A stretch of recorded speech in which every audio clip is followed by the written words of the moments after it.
my dears, and welcome back to my corner of the internet. I'm Shannon, and today I've got my May 2024 reading wrap-up. I read 7 books this month, and they were all either 4 or 5 stars, which is an excellent reading month. So we're just kind of go in order that I read them, since they were all so good. Yeah, I don't know what else to say in this intro. We're just going to get on into it. So the first book that I read this month was actually a short story, but it was Cut and Thirst by Margaret Atwood. It's her new short story that came out, and I loved it. This was a 5-star for sure. It's about a group of women who have known each other for years and years. And one of the women in the group, she's now very sick, in very poor health. And many years ago, she was really wronged by a group of men. One man in particular, and then the group that knew about it and did nothing sort of thing. And they decide that they want to take revenge for their friend. And there's a lot of conversation talking about aging and friendship and revenge. And it's very short, but it's very good. And it was 5 stars. And maybe I'm biased because I love Margaret Atwood so much. Everything's 5 stars. Not everything that she writes, but a lot of it. After that, I read How to Make a Horror Movie and Survive by Craig DeLuey. I went into this knowing nothing about it. I haven't read from this author before, but I was excited to see what it was all about because I had heard either last year or the year before a lot of people talking about episode 13 that he wrote. So when I saw this up on NetGalley, I grabbed it, and basically it's about a horror film director that's sort of obsessed with making a viscerally, truly terrifying horror movie in the 80s. He's kind of frustrated with how a lot of horror comes off sort of slapstick and kind of funny. And he wants to make something truly, truly terrifying, no matter the cost. Like, he doesn't care if people have to die, any of that. This one isn't out yet, I don't think, but it's coming out soon, and it was great, and it was a 4-star for me. Would recommend, especially if you love horror movies. Or the movies in general. It's about a cursed camera, and it's such a fun story. It's fun.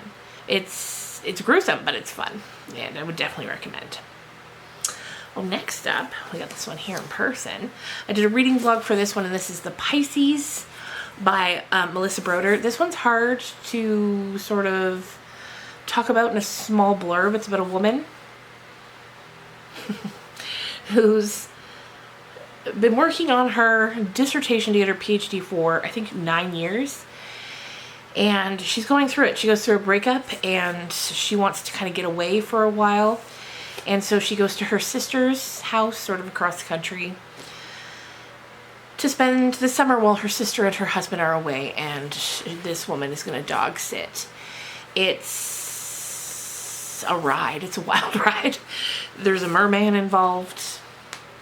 It's crazy. It's crazy, and it's unlikable, and it's messy, but there's something so, at its base, so real and true about this story.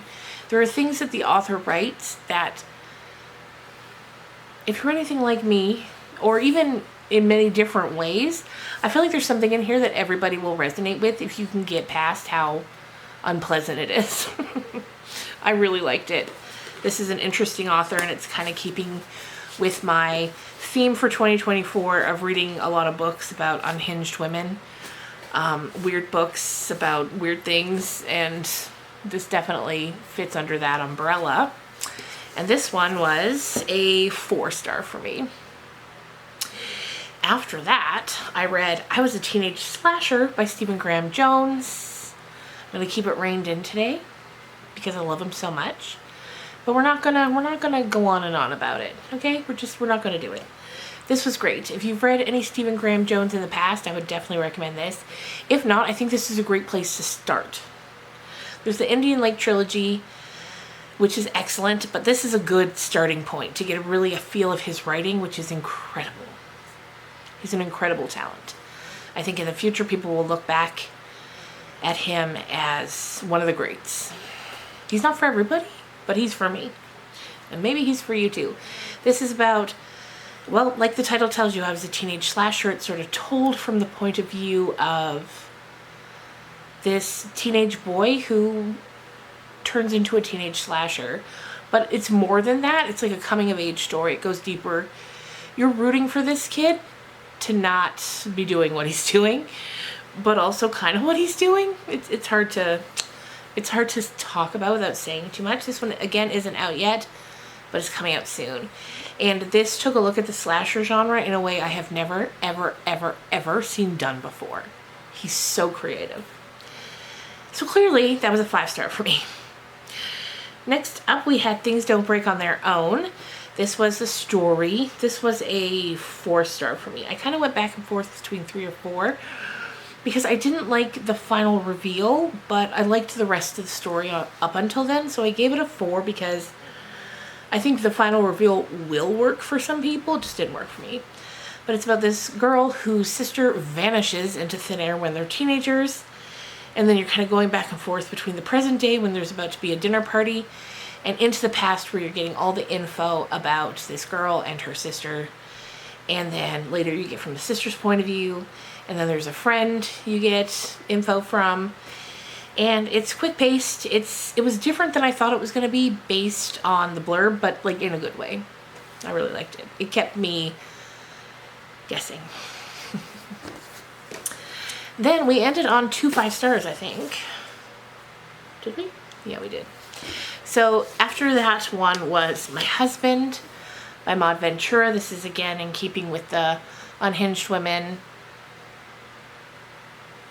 thing I have going on this year. This is the book about a woman who is obsessed with her husband. Obsessed with him. And not in a good way. Not that there's a good way to be obsessed, but like not in a way that she loves him and he can do no wrong. She's often very upset with him. And sort of working through this cobweb of nonsense, picking apart everything he says or does. Like, they're at a dinner party and they're playing a game where it's like, if I was a fruit, what fruit would I be? And he tells her that she would be a clementine. And this kicks off like a whole spiraling for this woman. And, but I thought it was very clever. I thought it was a little long. It gets a bit repetitive at parts. But I can kind of see how that works because of the mind frame she's in. But it definitely could have been. We were talking about this in the comments on the book talk video for this. How it definitely would have worked as a novella. But that said, I really enjoyed it. I think the author is very interesting.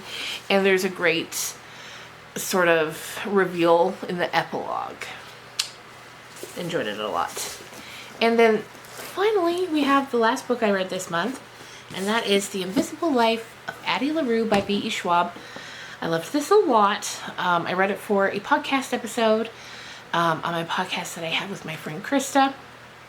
And it's pretty long, but it's a nice easy read. And V.E. Schwab, I've read from her before. I will read from her again in the future. She's just a fantastic storyteller. And this book is about a young girl who makes a deal with a demon or some sort of entity when back in 1714 she's about to sort of be married off by her family, and she doesn't want that. She wants her life to be her own. She wants to be free. She doesn't want to belong to anyone.